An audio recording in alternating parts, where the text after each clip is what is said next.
नमस्कार, IGTV prime में आपका स्वागत है। मैं हूं शुभमिता विश्वास और हाजिर हूं देश और दुनिया की ताजा तरीन खबरों के साथ। सबसे पहले नजर डालते हैं आज की प्रमुख खबरों पर। जान से मारने की धमकी के बाद झारखंड के स्वास्थ्य मंत्री हुए भावुक। पूर्व कांग्रेस विधायक अंबा प्रसाद के 8 ठिकानों पर ईडी का छापा। श्रावणी मेला, प्रशासन ने तय किया प्रसाद का रेट, अधिक वसूली पर होगी कार्रवाई। सीयूईटी यूजी 2025 का रिजल्ट जारी, ऐसे करे चेक। तालिबान सरकार को मान्यता देने वाला पहला देश बना रूस। गिल ने डबल सेंचुरी लगाकर तोड़े कई record.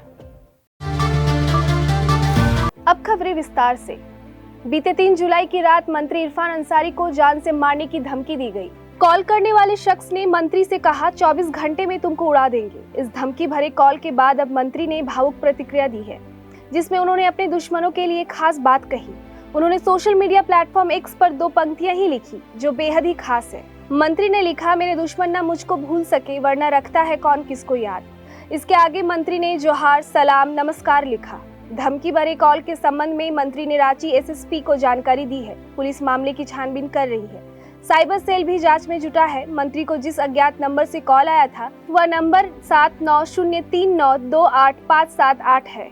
True collar mobile app पर यह नंबर नवाब अंसारी के नाम से दर्ज है। इस नंबर पर एक लड़की की तस्वीर भी लगी हुई है।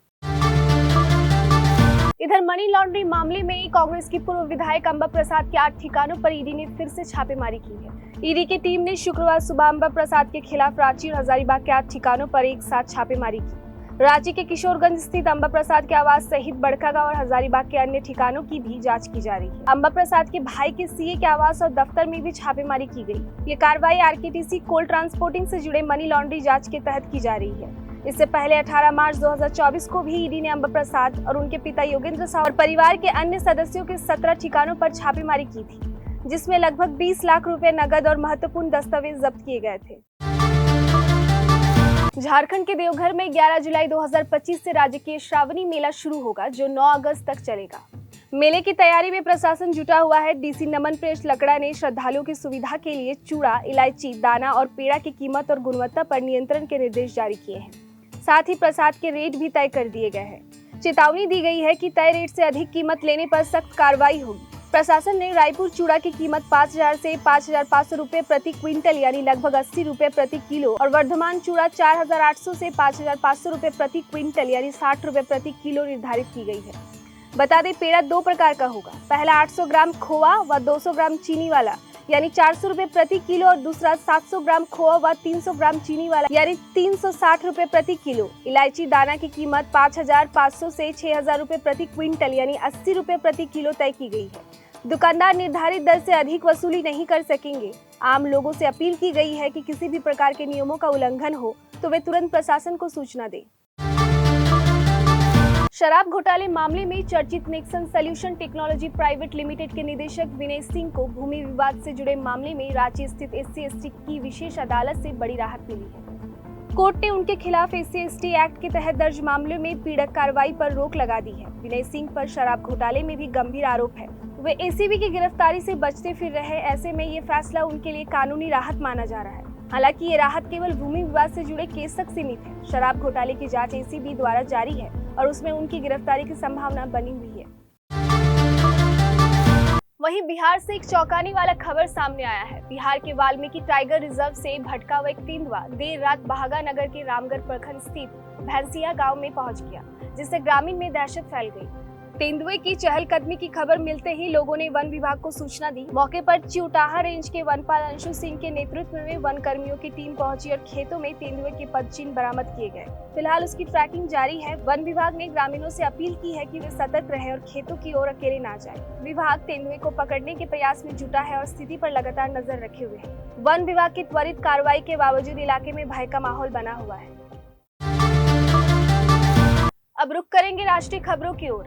NTA ने CUET UG 2025 का रिजल्ट जारी कर दिया है।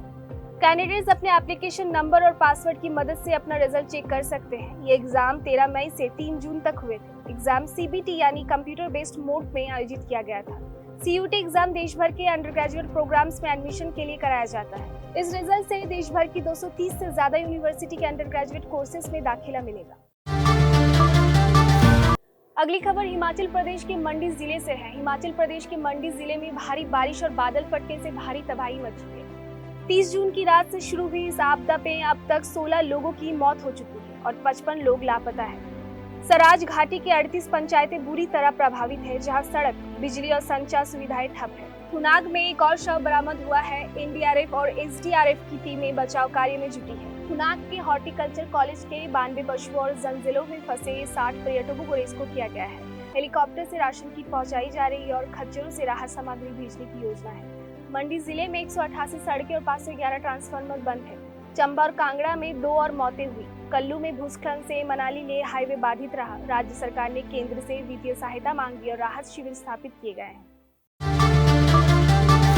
बढ़ते हैं अंतर्राष्ट्रीय खबरों की ओर। रूस ने अफगानिस्तान के नए तालिबान राजदूत का परिचय पत्र स्वीकार कर लिया है, जिससे वह तालिबान सरकार को आधिकारिक रूप से मान्यता देने वाला पहला देश बन गया है।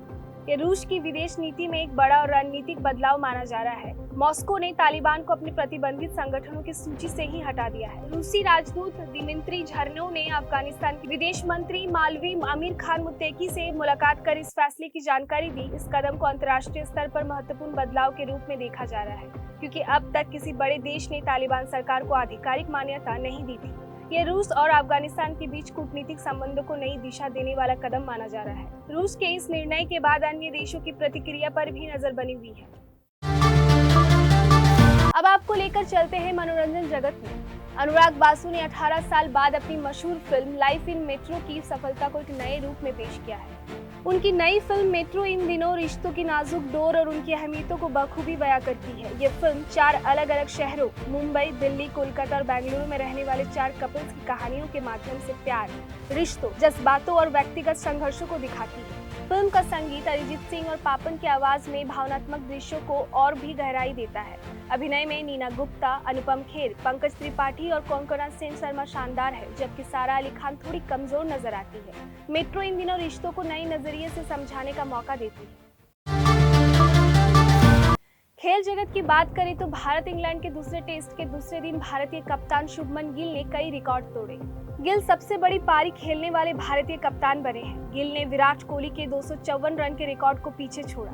कोहली ने 2019 में साउथ अफ्रीका के खिलाफ पुणे में नाबाद 254 रन की पारी खेली थी। गिल इंग्लैंड में सबसे बड़ी पारी खेलने वाले भारतीय बने हैं। उन्होंने सुनील गावस्कर के 221 रन का रिकॉर्ड तोड़ा है, जो गावस्कर ने 1979 में इंग्लैंड के खिलाफ द ओवल में बनाया था। और अंत में बाजार और कारोबार की बात। भारतीय शेयर बाजार में शुक्रवार को तेजी है। सेंसेक्स 300 से अधिक अंकों की उछाल के साथ 83,750 का स्तर छू गया है। फिलहाल ये 299 अंकों की तेजी के साथ 83,709 पर ट्रेड कर रहा है। वहीं निफ्टी 87 अंकों की बढ़त के साथ 25,530 के स्तर पर पहुंच गया है।